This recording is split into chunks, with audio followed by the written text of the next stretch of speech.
So our next panel is about agriculture, brackets farming, I believe. And we've got an audience question, which I think is question 3, Mike.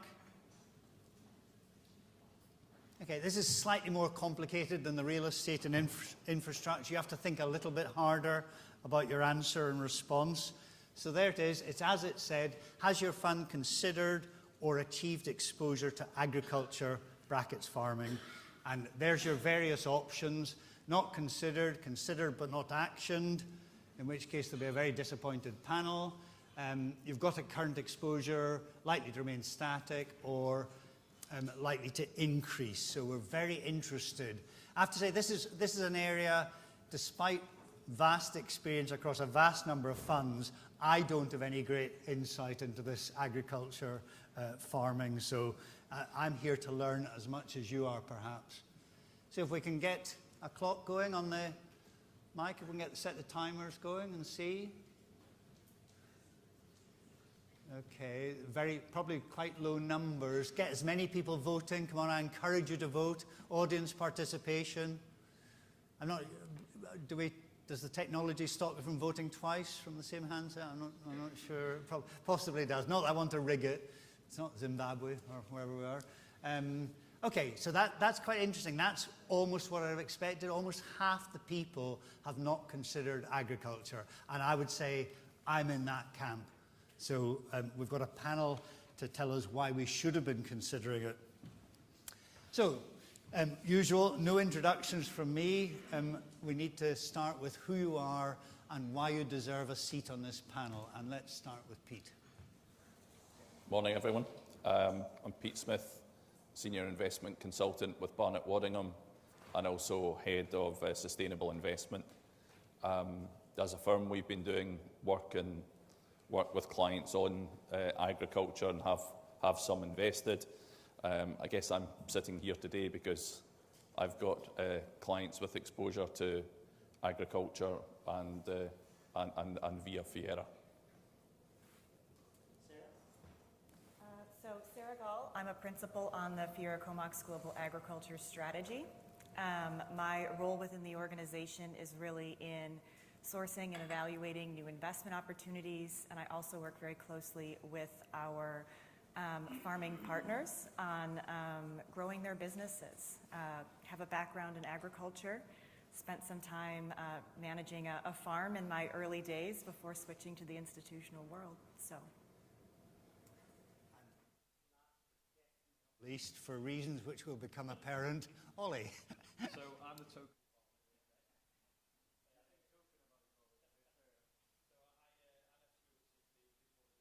Farm, grew up on a family farm, so I farm around 1,400 acres, which is relatively big for the UK, especially in my region, just on the outskirts of Liverpool, which comes with its various different challenges, whether that's with land prices, because it's a lot of it's bought for investment opportunities, or whether it's trespass, different things like that.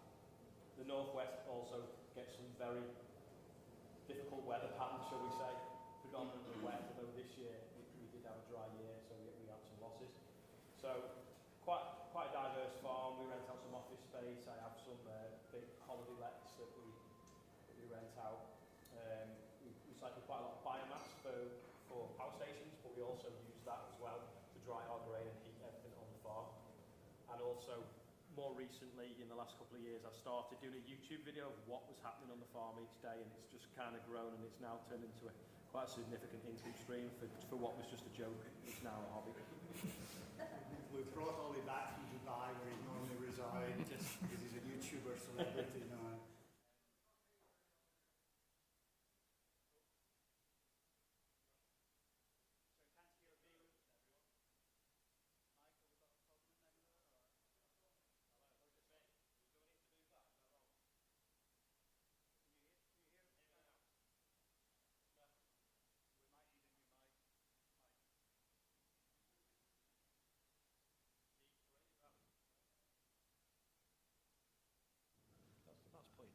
Can you hear me now?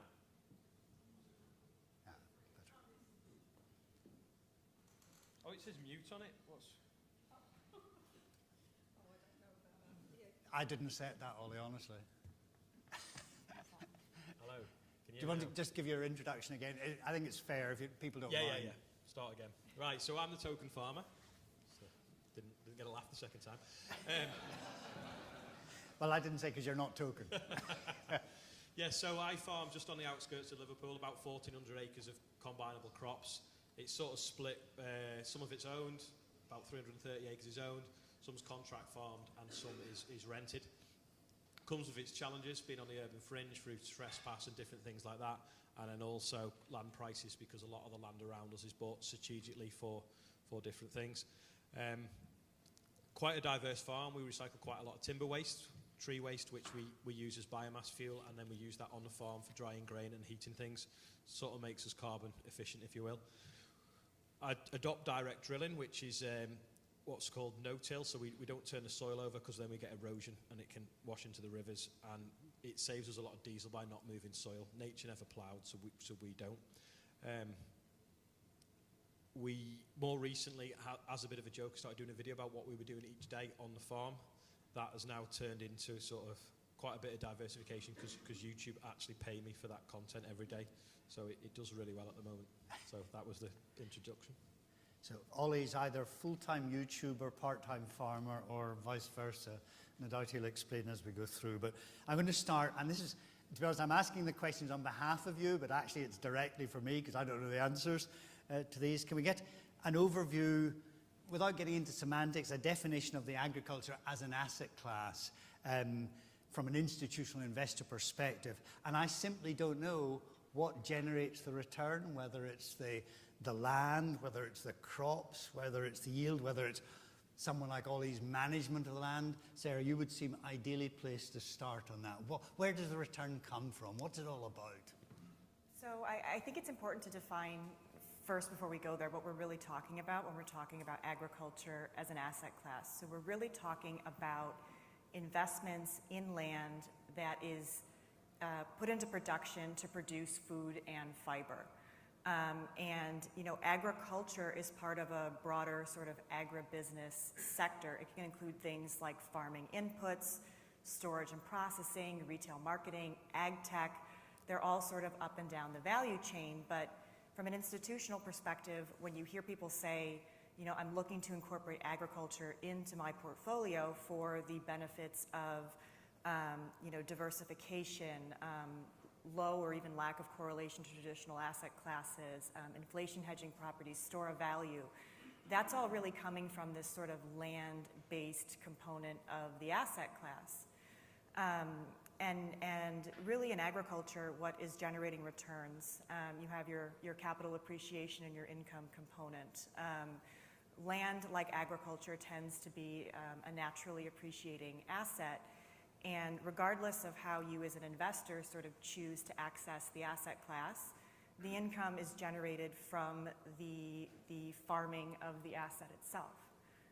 So in an own-to-lease strategy, where you as the investor will go out, you'll buy a farm, you'll lease it out to the farmer who sends you their rent check every year, that income is coming to you in the form of a rent check. Or if you choose to directly operate the property yourself, so you go out, you buy a farm, you intend to farm it yourself, the income is coming directly from cash flow from operations.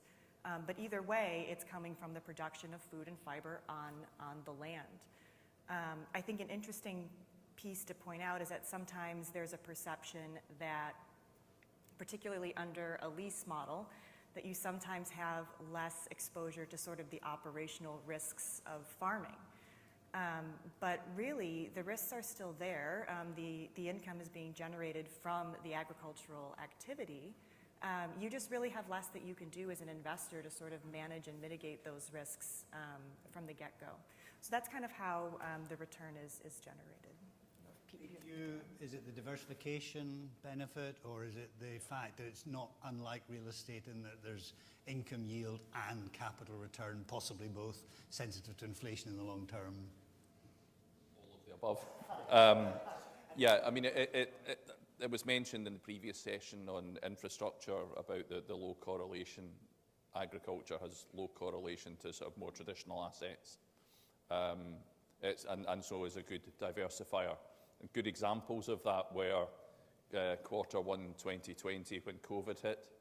I think the for my client, I think the agriculture holding from the growth assets was the only one that was in positive territory. Again, when we had the Russia invasion of Ukraine, we saw public markets fall, but actually the agriculture asset held up. So it provides that diversification. Indeed, if you look at it in terms of how it's performing this year, at a point in which equities are down, gilts are down by an awful lot more, agriculture has had strong positive returns. And when you look at it in the context of a global agriculture fund, so exposure to the dollar, that outperformance over equities has been pretty strong. And that extends back the way as well. Comment on the operational risk, which is a nice term that we consultants use, but I'm sure it's more difficult than that in real life. Can everyone hear me?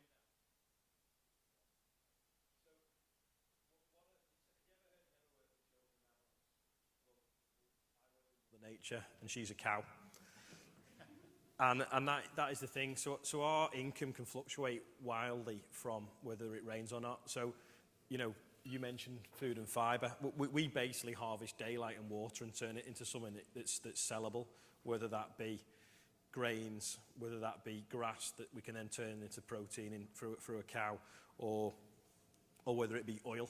Basically, we can grow oil in the field and you can use it for power your car or cook with. I've forgotten the question. So how do we manage it? So one of the main ways that we can sort of manage the volatility within the weather is trying to manage the other end of it, which is the volatility in the markets. So a lot of what we produce, we will sell forwards.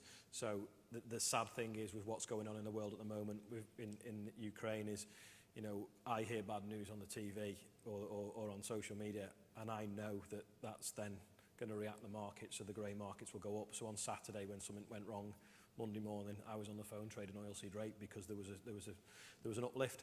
It's a really sad state of affairs, but at the moment, I've got a shed full of what I would class as relatively cheap wheat. Not enough of it because it didn't rain much in June this year.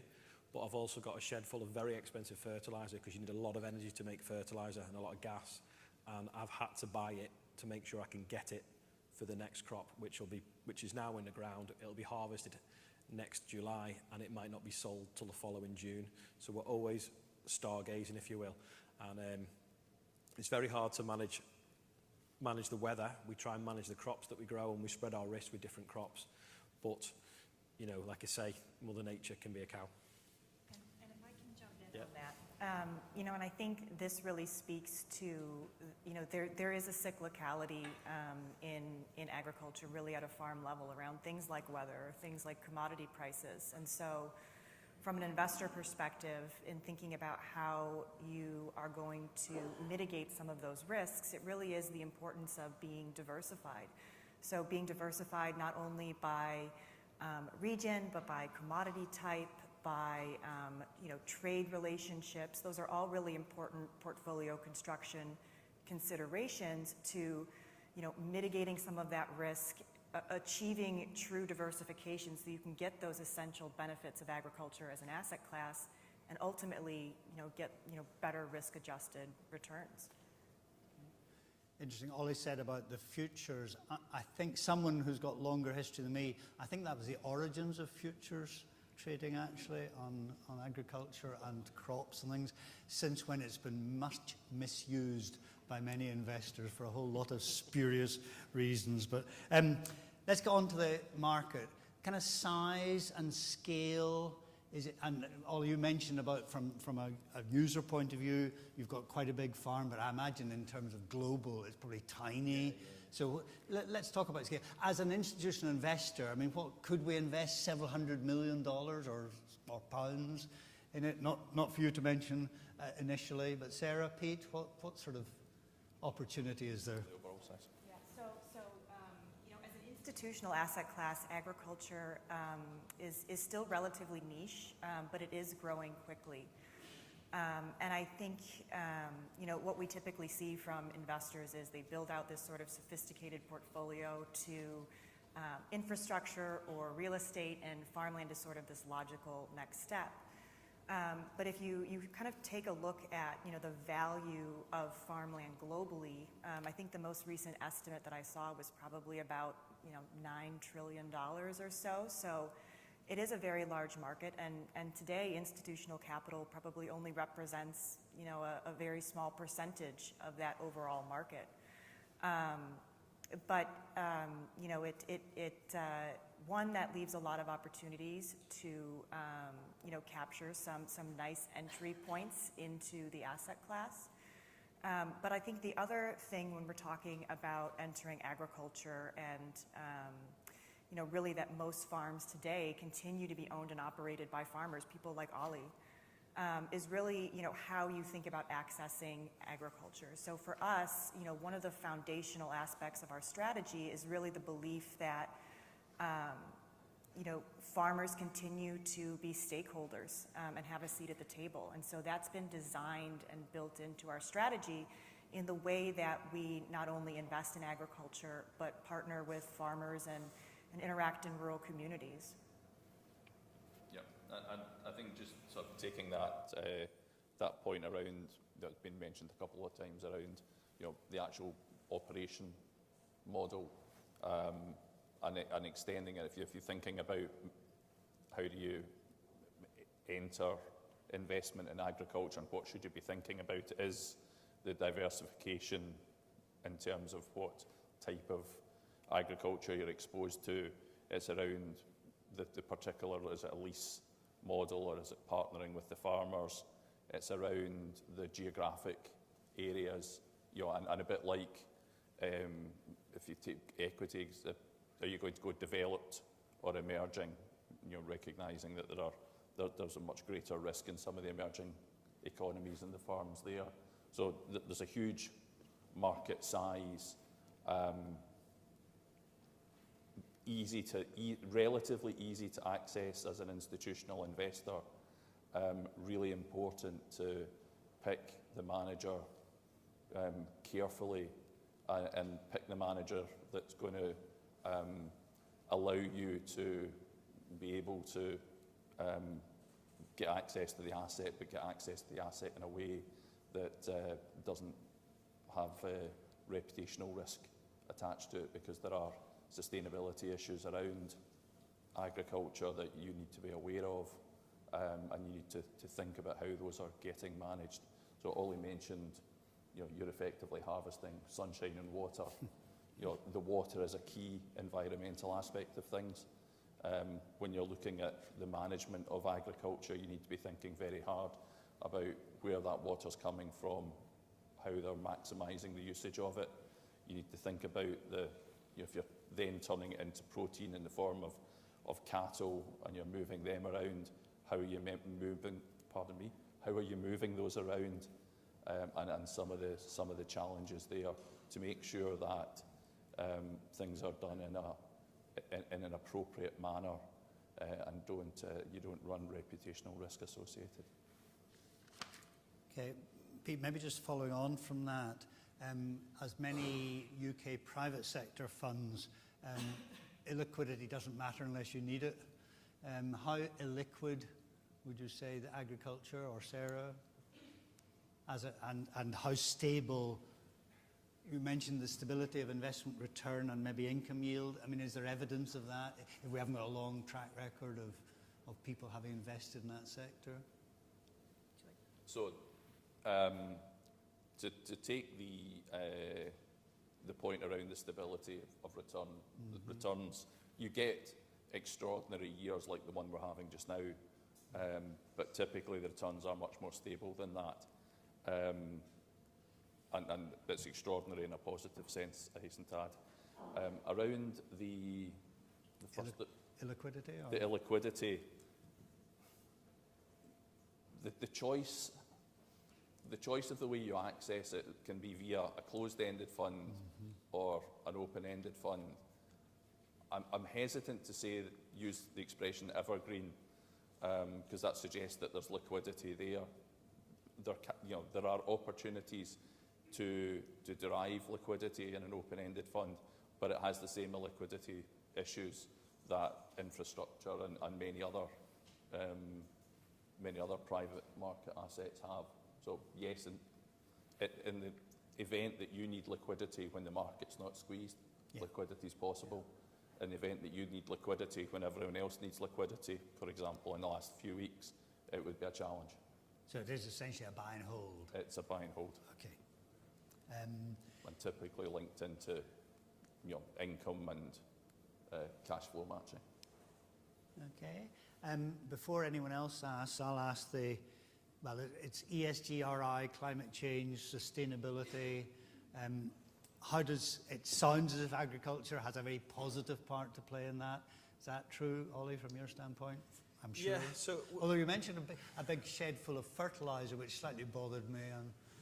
Yeah, I mean, unfortunately, the modern world, 9 billion people or whatever we're heading to, is only alive. 60% of them are only alive due to fertiliser.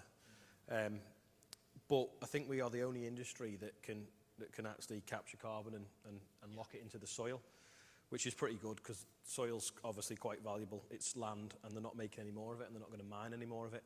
So there's going to be opportunities coming forwards for farming in a sustainable way. There'll be some clever plant breeding that we'll see, I would think, in the next 10 to 20 years, where we'll be growing, wheat that can sequester carbon and lock it down. And that's where I think some of the big sort of opportunities will be. So you'll have your grain sales on one column, but then you might have your carbon locked on the other column of income. And that's, if you think that once they get that right, land values will then go up even steeper than they normally do, if you will. Like generally, as a rule of thumb, land doubles in value every 10 years. Well, if you can then start doing more clever stuff with it, it'll really take off. So there's also, as well as there's biodiversity offset. So I don't know, it's not technically farming, apart from your sort of farming insects. But now any big sort of infrastructure projects, whether it be housing or building or roads, they'll give a score to that piece of land that it's going to be on. And then when they've finished, that land has got to have the same or a better score. Well, it doesn't suit to put a wetland in the middle of a housing estate, because that housing estate's been picked to be there because it's by the roads and it's by the schools and it's by the bus stop and it's by the train station. But if you then create a wet habitat within the same borough, that suddenly makes that land, even though it's not near a school and not got urban fringe development opportunities, it suddenly then starts to make that valuable as well. I've probably gone a bit too far into that. But No, not at all. We want to hear from the sort of bottom up. I quite like, a lot of pension funds have already declared net zero by, say, no later than 2050. I genuinely believe most funds will feel obliged to declare that formally over the next 3 years. There'll be hardly a pension fund that hasn't declared it.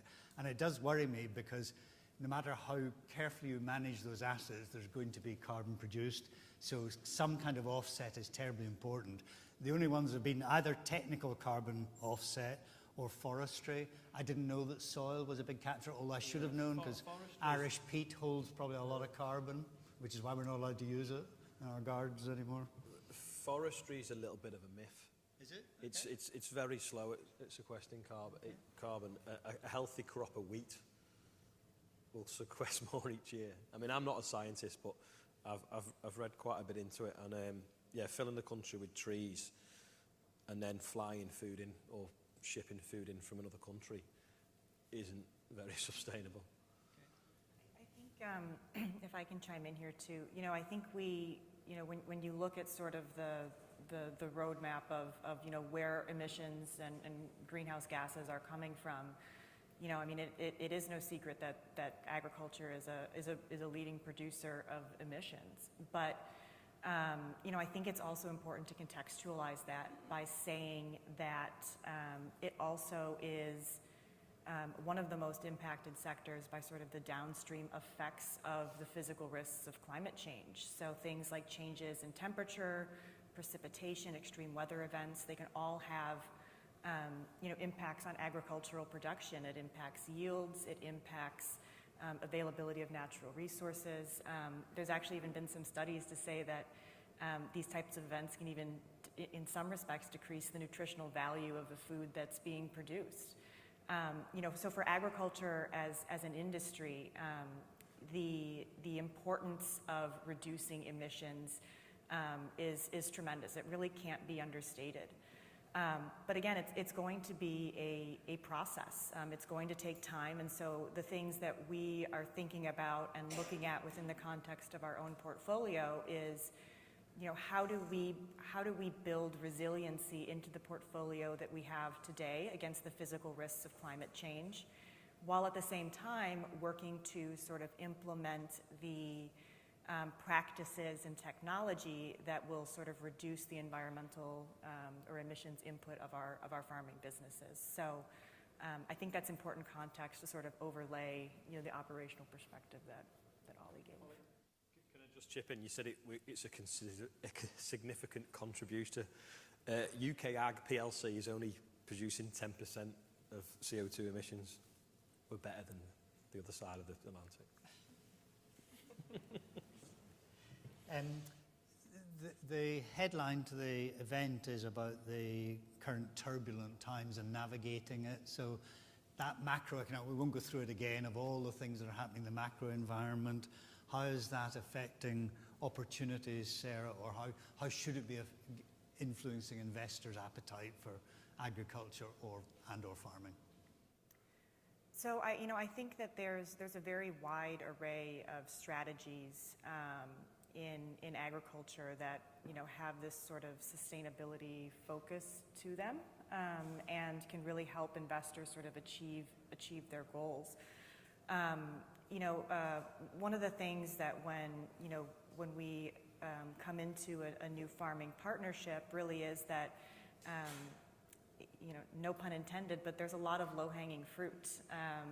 There's a lot of projects that we can undertake to invest in, irrigation infrastructure, for example, where we can make, what are relatively, modest capital investments to not only use less water, but it's less water we have to pump, it's less water we have to move. There's an immediate sort of operational cost savings to doing those things. And so those are the things that, when we come into a new partnership, we're really looking for those types of opportunities. They don't always have to be sophisticated. There's a lot of technology, and I'm sure Olly could probably speak to some of the technology that he uses, but soil moisture probes that are out in the orchards that can tell you, precisely, what the moisture sensitivity of the soil is, and is that a place you need to irrigate, or is that a place that you can skip today because it's looking okay? So the more that we can bring in these technologies, the more efficient that we can be in the way farms are managed. Has farming become technology driven, Olly, or is it still good husbandry of land and knowing crops? It's a bit of both. I mean, the farming here is totally different to the States, if you will. So we spend most of our life trying to get rid of water. I mean, I know we had a drought this year, but in the last sort of 20 years, we've probably had 16 years that have been too wet, than maybe 2 that were too dry, and 2 that could have been relatively perfect. Obviously, it depends what you're growing. So your salad crops that you'd be turning around in a few weeks in June, and we're not going to get the rain, they obviously need the water infrastructure. Combinable crops, which is what I predominantly grow, that generally we do suffer from too much. But in the UK, we have rainfall and we have very productive soil. Us and New Zealand share the world record for wheat yield per acre. So it's very important, I think, that we maintain that as much as we can for sort of food security, really. I don't know whether there's anyone in the room that thinks that eating organic is going to save the planet. But just think about this. When you buy something organic, you're paying a premium for that because that farmer has been paid a premium to grow it less productively on that piece of land. And when we've got a growing population and we live in a relatively good growing climate, is that right? I personally don't think it is. We talked about fertiliser. There is a carbon emission from fertiliser. And the sad thing is we'd have mass famine if we didn't have fertiliser, and that's just one thing we've got to get our head around. We've either got to get better at making it, or we've got to get more efficient at using it, or we've got to breed plants that don't need it, which is probably the direction that we'll go, or we've got to change our diets. I'm going to open it to the audience, but I just want to ask one thing directly of Olly. There was farming before institutional investors. There will be farming after institutional investors. So what difference would institutional investment make, for example, yourself? What on-the-ground difference? I think the thing for me at the moment, the uncertain time I've got, is that I've expanded the farm over the years and bought more land and I've got 3 different mortgages. So to me, the biggest threat at the moment is interest rate rises. Well, if you imagine an investor is using money that they've got, they're not having to borrow it. And if they were buying land that I've been buying, you know that if that's the rent, and it can't change because you've just had a shift of government. Do you see what I mean? Yeah. So that's the biggest risk I see at the moment. There's always going to be a demand for food. Some years, you know, we might make a loss, but that's generally weather dependent, not actually funds manipulating markets.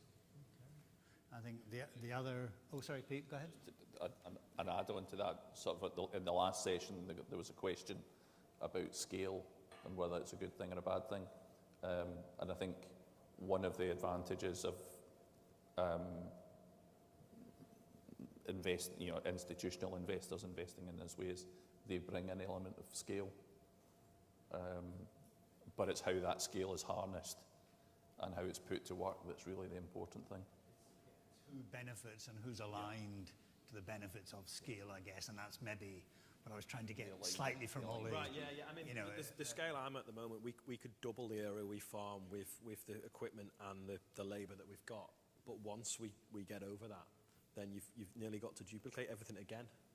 So the sort of the optimum size of a farm in the UK is probably, depending on its regions, between 2,000 to 3,000 acres. Once you start going over that, you may as well be 6,000 acres. And you duplicate the staff and the team like that. The other way around it is probably from an investment point of view is, you know, you buy 1,000 acres and you divide it up into 2 500-acre blocks, and you take on some young managers that are hungry because we need to get more people coming through, and them opportunities aren't really there. You go back 50, 100 years, there was huge wealthy families that own vast amounts of acreages that were 20, 30 farms, and there was a lot of tenants on it, and that was how it worked, but it's just changed a little bit over the last 100 years. Okay. Audience, your opportunity to understand agriculture or farming or challenge Olly on his YouTube experiences. Any questions? Microphone. Oh, sorry, we're going to the back first. Oh, yeah. Hi, Janet Perch, IP Real Assets. I just wanted to ask you, Olly, you mentioned that organic farming, there's less returns, but like in France, for example, they encourage and they pay the farmers more to actually farm organically. So I just wonder how that figures out, because... Sorry, it's bad. Sorry, can you just mention it? The microphone's not picking up terribly. Oh, is that better? Yeah. Sorry. No, my question is, Olly, you mentioned that organic farming they're paying less. They're paying people less to farm organically. But like in France, the government pay them more money to invest. They're promoting that. So that doesn't really make sense to me. No. So when you buy something organic, it costs you more money. I didn't know where you got the word less from. The reason in France that they're telling people to farm organically is because there's massive green elements of the MPs, if you will. I don't know what the term is in France, president, whatever. A lot of people don't understand where food comes from and how it's produced. And in the UK, we live in a maritime climate. If we didn't use fungicides on our wheat, they would rot in the fields and we wouldn't harvest anything. Or if we did, it would be 20% of it in most years. And it's the same if you didn't put the fertilizer in. So it's a little bit like we can't feed the world organically, no matter what people think. You will get some people that are evangelical organic people, and they will say, oh, I can get a wheat yield similar to you. What they don't tell you is they've spent 3 years growing clover in that field and produced no food at all from it, or very little, before they've grown that crop of wheat on a similar level to what we can get with fertilizer. Then you've got like government that don't understand it, and you've got George Eustice coming out saying, oh, we don't need fertilizer. We can we can give everything cow muck. Where's that cow muck coming from? There's not enough cows. If there is more cows, what do the cows eat? It's just this vicious circle. And I feel like I'm lecturing you now about the pros and cons of what I would call conventional farming and organic farming. But when you actually get down to the nuts and bolts of it, it's a very complicated subject, and we simply can't feed the world organically. Without wishing to preface a later discussion, we're talking about Yeah, greenwashing later, which maybe organic in some senses could be targeted. There was a question at the front. If you might ask you still... Ted Muxworthy. Oh, sorry, one at the back. Yeah, Ted Muxworthy, Mux for the LLP. COVID and Ukraine have brought into focus the sort of the importance of shorter and more reliable supply lines. I wonder, and food is obviously an obvious one for that, I wonder if the panel has detected a change in government policy to encourage more agriculture in the UK.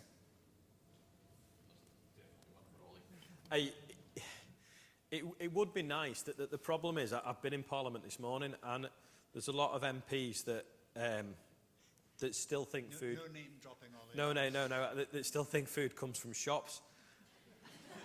And, it is the sad reality. Never, though, have we ever seen shelves empty other than the last sort of 2 to 3 years, and it is suddenly back up the agenda. But if we go back sort of like to the last war, they captured this German guy and they said, when's Hitler going to invade the UK? And he went, he's not. He's just going to cut your supplies off because you can't feed yourself. And we could do with central government being reminded of that at the moment. And they've maybe been reminded 20% of it in the last 2 years, but perhaps not enough. I did think food came from Tesco, Sainsbury in your language, and the other place it comes from is menus in fancy London restaurants, as we know. I'm going to take one last question, unless there's a huge... there was a hand up. No, there is a hand at the back then, please. Last question. If it's about organic, preferably brief and not organic. Yes, hi. Good morning. Elizabeth Bowen. I'm here from the Conservative Party, talking about politics, but we're going to diverse away from that. This is a question for Sarah. I'm wondering, we hear and we read a lot about the French buying up our land in the UK and the vineyards. Do you feel that that is a future area of growth in terms of investment moving forward? In vineyards in the UK? So, I think for us, if you look at the sorts of commodities that we invest in, we really focus on sort of more, I would say, essentials and staples in our portfolio. So you'll see, lots of, we have grains, we have cotton, we have, fresh fruits, tree nuts. I think we've certainly looked at opportunities in vineyards. But, I think for various reasons, they're particularly kind of the higher end winery vineyards sometimes just don't really fit with what our strategy is. We're really focused on, land-based assets where a lot of the value is coming from the operation of the land. And in many cases, in some winery businesses, a lot of the value is coming from the marketing and the branding and the distribution. A lot of that is sort of further down the value chain than we like to be comfortable with. But, we understand the space. Do I see us, exploring vineyards in the UK? Probably not. But, under the right circumstances, it could fall within our purview. I think the important thing, though, again, to emphasize, too, is this point around how we access the asset class. What we're really doing is buying into existing businesses that are owned and operated by farmers. That farmer stays as a partner in that business, and we're really the capital to help support the growth plans that they have for their business. And so I think that's a really important differentiator, particularly when you're talking about entering into a business like agriculture. I'm going to give Pete the last word, and it will be the last word. We can both see the clock, so he knows if he's going to say vineyards and liquid assets, I'm going to scream. I am going to say that, as a fellow Scotsman, I'm sure you view, like me, wine as being an essential. But I think that Yes. true. Yeah. The move to, if you think about the growth in UK vineyards, that's partly a response of climate change. And if you look at the wine industry generally, the type of grapes that are able to be grown in different places are changing. So that, if you're thinking about it in the sort of the agricultural context, what you grow today, because we're in a warmer and moving towards a warmer environment, needs to be constantly thought about. And that pattern of change needs to be acknowledged. I think it's been terribly interesting to me. I hope it has been to you. I've had my interest in agriculture, farming and vineyards heightened considerably by the discussion, and I am slightly suspicious of the organic too, so that's great. Can I ask you to thank the panel? So that's Pete, Sarah and Olly.